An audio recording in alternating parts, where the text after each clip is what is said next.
Hello cinema lovers! In today's video we will discuss who Marty McFly really is and why he is not just a normal 80s teen.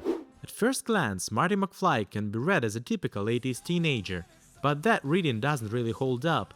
Even though the movie brilliantly depicts Marty as a normal 80s kid who does almost everything effortlessly, there are a few things that clearly distinguish him from similar protagonists of the era, like main characters in Ferris Bueller Takes a Day Off or The Breakfast Club. One of the most common questions is why Marty hangs out with Doug, who is 4 times his age and considered a crazy scientist who hasn't really invented anything serious. What could these two possibly have in common? Well, there are a lot of fun theories, but according to Bob Gale, the story of their friendship is quite simple.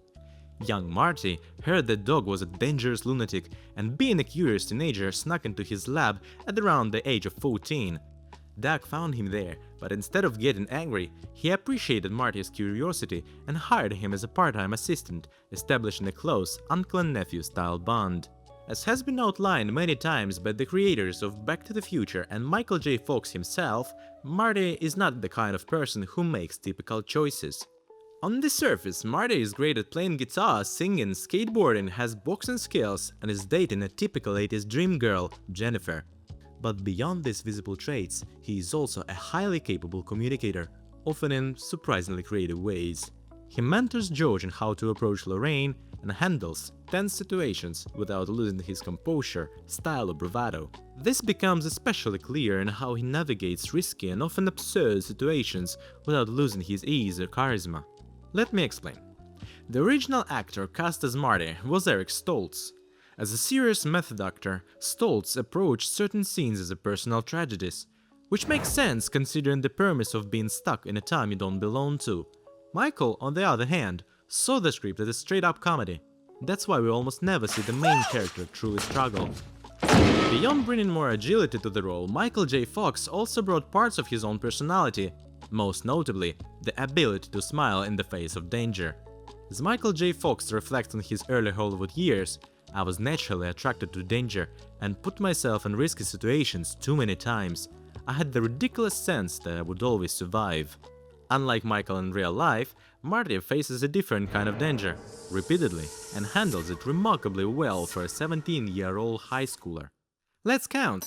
He almost gets shot by Libyan terrorists, almost gets shot by Old Man Peabody, gets chased by Biff and his gang, and again, in episode 2 he almost dies several times, only to be saved by Doc at the last second.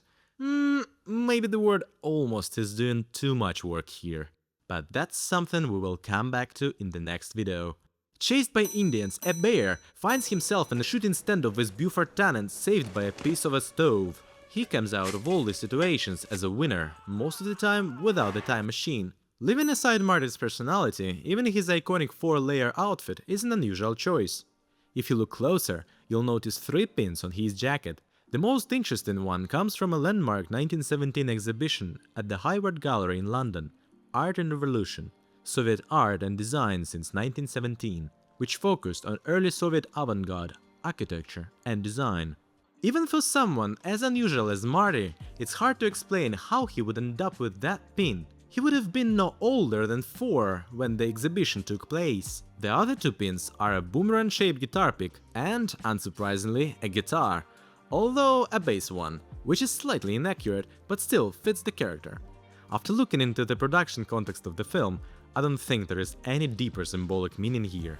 It's simply what Deborah L. Scott came up with to make Michael J. Fox look cool, to look like Marty. At the end of the day, as Quentin Tarantino once said, a film belongs to the audience once it's released. Whatever you see in it becomes its own version of the movie. So whether you think Marty once played bass, somehow ended up in London as a kid, or just picked up things along the way, one thing becomes clear. The idea of him being a typical teenager doesn't really hold. The skills, the composure, none of it is quite as ordinary as it first appears. And maybe that's exactly what makes the character work. Thanks everyone for watching, and see you in the future.